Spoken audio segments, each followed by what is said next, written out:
Salut à toi, belle étoile. J'espère que tu vas bien en ce beau mercredi sur la Terre. Je viens de terminer une interview d'un témoignage pour le programme Graines d'étoiles. Je vais la publier sûrement aujourd'hui. D'ailleurs, je publierai plusieurs témoignages de Graines d'étoiles dans les prochains jours pour que tu puisses, voilà, si tu te sens appelé par le programme, tu pourras découvrir les expériences de Graines d'étoiles qui ont fait le chemin. Peut-être que ça pourra t'inspirer, peut-être que ça pourra ouvrir des espaces en toi. J'ai envie de te parler de quelque chose dont on discutait avec cette graine d'étoile en particulier.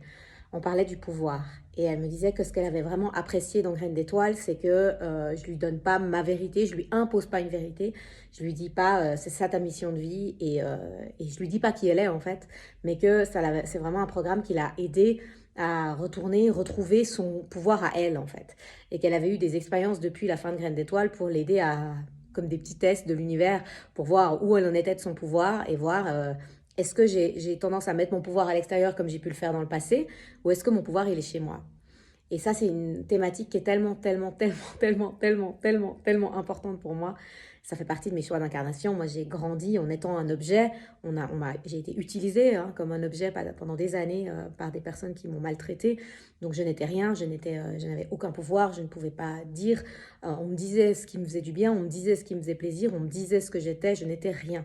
Donc je n'ai pas le droit d'exister, ça fait partie de qui je suis. J'ai dû faire tout un chemin pour retrouver ce droit d'exister, pour retrouver ce droit d'exprimer, se retrouver ce droit d'avoir des limites, de les dire et de retrouver mon pouvoir. Et que mon pouvoir, il est en moi. Et j'ai fait plein d'expériences depuis mon éveil spirituel en 2012 où je suis allée voir des médiums, où je suis allée voir des conférences de médiums, où je suis allée voir des thérapeutes. Et à chaque fois, on me disait les choses. On me disait quoi être, quoi faire. On me disait dans ton énergie, il y a ça, il y a ça. Et voilà, on me disait. Et moi, j'ai toujours été allergique à ça. Et j'avais très peur d'être médium, j'avais très peur d'être thérapeute parce que je voulais surtout pas être ça. Je voulais surtout pas dire aux gens quoi être. Je voulais surtout pas prendre le pouvoir sur les gens. Ça fait quoi ça? Ça fait que mes accompagnements, bah, c'est quelque chose où il y a beaucoup de conscience là-dessus. Alors je ne suis pas parfaite, je ne dis pas que je suis parfaite et je ne le serai jamais. Mais en tout cas, cet aspect-là, j'y mets beaucoup de conscience.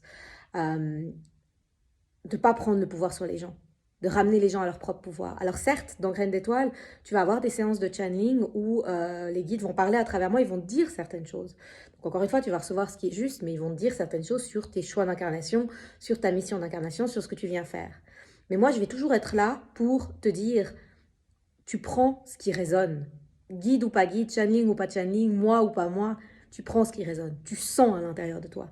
Et ma cliente, là, tout à l'heure, elle me disait, ben, c'est aussi ça que j'ai apprécié, c'est quand il y avait des challenges, quand il y avait des choses difficiles qui remontaient, etc. Tu me donnais pas des réponses toutes faites, tu disais pas à ma place ce que je vivais, mais tu me donnais des clés, des axes pour retourner à l'intérieur et pour faire le chemin par moi-même. Et ça, c'est pour moi hyper important. C'est qu'on a tous cette capacité en nous de trouver nos propres réponses. Seulement, c'est facile de dire reconnecte-toi à toi. C'est facile de dire trouve tes réponses en toi. Moi, personnellement, j'ai eu besoin d'aide pour ça. Ça s'est pas fait du jour au lendemain. Moi, il y a 20 ans, quand j'ai commencé à méditer, j'entendais rien. Je m'endormais pendant mes méditations et j'entendais rien. Donc oui, écoute tes guides, bah, je les entends pas.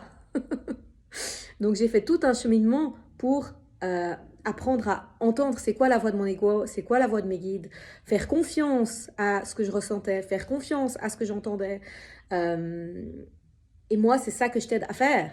C'est-à-dire, je t'aide à reprendre confiance en tes propres capacités psychiques, reprendre confiance en ton intuition, apprendre à écouter à l'intérieur de toi, apprendre à écouter tes parts blessées, apprendre à écouter ta guidance, apprendre à écouter les parts de ton corps, pour que de plus en plus tu puisses redevenir souverain, souveraine en ton royaume. Donc si le graine d'étoile t'appelle, mais que voilà, tu as des peurs de est-ce qu'on va me dire ce que c'est ma mission et si ça résonne pas du tout en moi, est-ce que quelqu'un va prendre le pouvoir sur moi?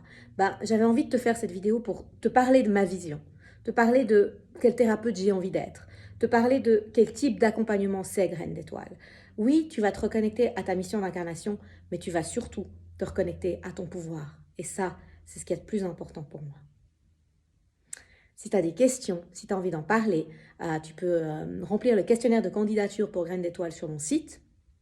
Tu peux réserver ton appel clarté gratuit avec moi. On en discute, on voit si ça match pour toi, pour moi, si on sent que c'est juste. Je réponds à toutes tes questions. Le programme Graines d'étoiles, la prochaine session commence début mai et je prends les inscriptions jusqu'à fin avril. Je te souhaite de vivre une magnifique journée sur cette terre. et je t'embrasse.